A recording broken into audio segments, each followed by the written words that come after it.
If you're like me, you've seen Dylan Johnson absolutely tear TrainerRoad to shreds, and you've probably seen his video where he compares polarized training to sweet spot and threshold training. So I finally decided to put his research to the test and try polarized training for the first time, and I was pretty surprised by the results. If you're new to cycling training and you don't know what polarized training or sweet spot or threshold training is, polarized training is basically when you spend 80% of your time riding easy or in zone 1, and then the other 20% of the time you ride hard, VO2 or sweet spot, threshold workouts, things like that. On the other hand, when you're doing sweet spot or threshold training blocks, you're primarily focused on training at that specific zone to push out your threshold, or your otherwise known as your FTP. In Dylan's video, when he reviews TrainerRoad, he actually just pretty much tears it to shreds for having way too much intensity, and he does cite an interesting study that points out in one of the subgroups where those athletes were focused primarily on sweet spot and threshold training, they actually experienced a decrease in fitness, and his theory is that it is due to them being overtrained. And if I'm being honest, I have experienced burnout during the TrainerRoad training blocks I've done for sweet spot and threshold. It doesn't happen often where my FTP decreases, but it has definitely happened in the past. But on the other side of the coin, I've also experienced tremendous gains in fitness with TrainerRoad, and specifically their sweet spot and threshold plan. Since I started using TrainerRoad, my FTP has increased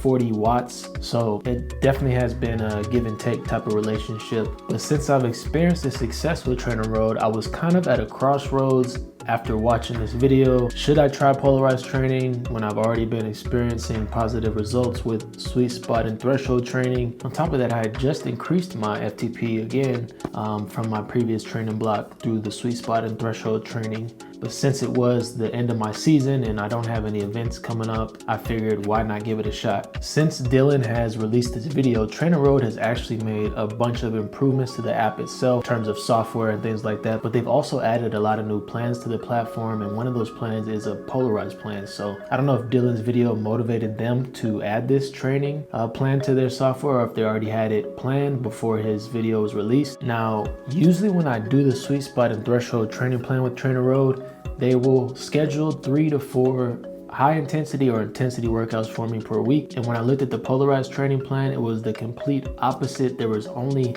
2 high intensity days and the rest of the week was zone 1. So I have to admit, even though I watched Dylan's video and saw the research that he cited, I was still pretty skeptical that this would be effective. The main differences that I experienced between doing sweet spot threshold training versus polarized training was the emotional differences. And by that, I mean, I did not feel stressed each week when looking at my training schedule. I did not feel stressed going to do a high intensity workout. Since it was only 2 days a week, it was much easier for me to wrap my mind around just trying to balance life stress with on the bike training. If you're doing too much on the bike training coupled with what you're going through in everyday life, it can get to a point where it's just too much and you need to draw back a bit. And I did not experience that once during this training plan. It was a welcome change, and each week I'm like, okay, is the burnout gonna happen now? And it never set in. So that's another difference, is I did not get burned out at all.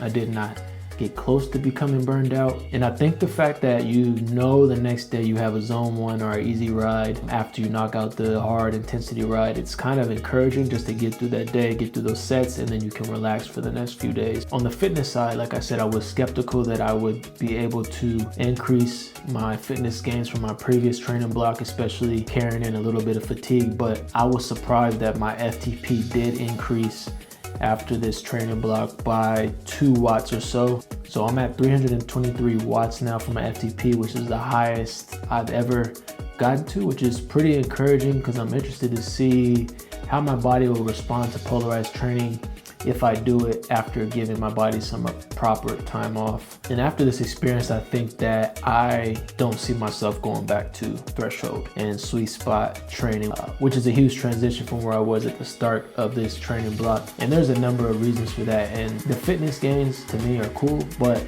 the main benefit for me is that with the zone 1 training, that allowed more time for me to spend time on the bike with my friends, to go on different adventures. One day we rode our bikes to France. When I'm doing a sweet spot or threshold training plan, I'm always worried about carrying in too much fatigue into the next high intensity workout. But with the Polarized Training plan, there's so many days that are zone 1.